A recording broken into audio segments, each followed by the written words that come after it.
Can you imagine watching a show on TV, playing a video game, or listening to a song, only for it to be wiped from existence?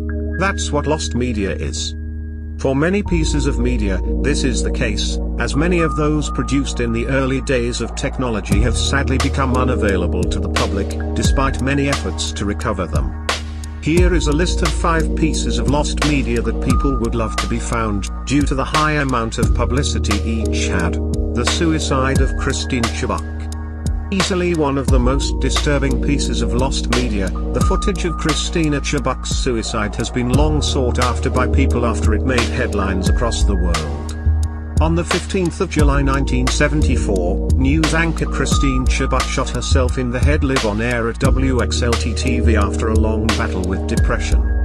She had before produced a feature about suicide for the station, interviewing a police officer about the best way to commit suicide, and eventually acting on what he had told her. A tape has been confirmed to exist from this event, and is currently in the hands of a top US law firm at the request of Christine's family, and will most likely never see the light of day. Doctor Who lost episodes. Perhaps the holy grail of lost media, there are currently 97 episodes of the BBC sci-fi show that are lost, probably never to be recovered again.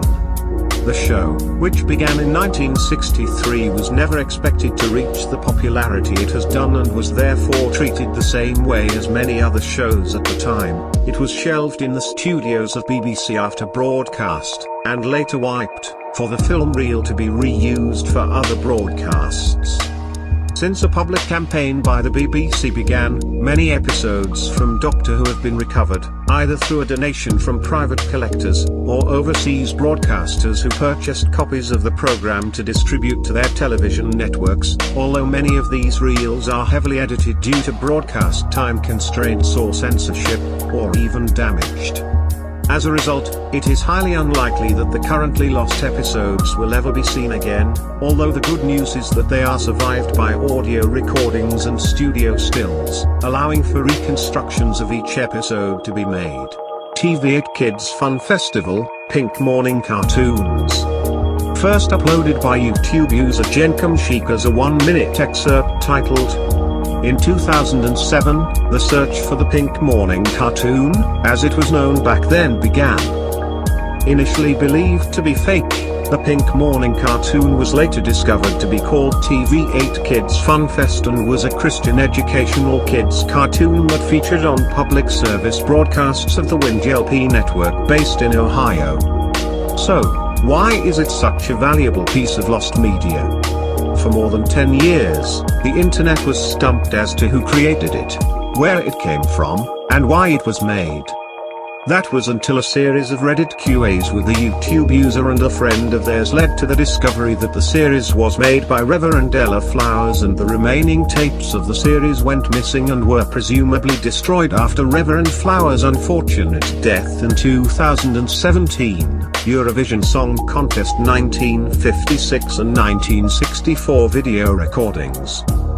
The Eurovision Song Contest is a pan-European singing competition, created after World War II in order to unite a broken Europe with music, as well as test the broadcasting capabilities of European broadcasters at the time. The first and 9th editions of the contest are currently lost bar the winning reprises, due to the fact that for the first edition it was primarily a radio show, filmed only for the few Europeans who had televisions at the time. As for the 9th edition, which was held in Copenhagen, a studio fire destroyed Doctor's copy of the show, and efforts so far to recover any footage from the show have been fruitless. It is believed that the French broadcaster may have a copy of the show in its archives. However, this is yet to be confirmed or released to the public. Mean Girls Nintendo DS game. Intended to be a tie-in with the 2014 drama movie of the same name, the Mean Girls Nintendo DS game was produced by 505 Games and was a low-budget adventure game where players could interact with characters through text-based conversations as well as unlock minigames and extra content. The game never had a release in the US, however, it was thought to have been released in Italy, citing very low sales due to the fact that the main protagonist, played by Lindsay Lohan, was absent from the cover due to unflattering reports of her personal life circulating at the time. A total of 5 screenshots of the game have been recovered from an Italian games website. However, no footage of gameplay or copies of the game are known to currently exist. In conclusion, as intriguing as it is to speculate about the existence or location of these pieces of lost media, it's important to note that sadly, we will most likely never get to see these publications again. This makes it all the more important to appreciate the technology we have today, which will hopefully make it much more difficult for media to be wiped from existence ever again. That is all for right now. If you like this video and you're new to this channel, then hit that like and subscribe button. Until then, peace out.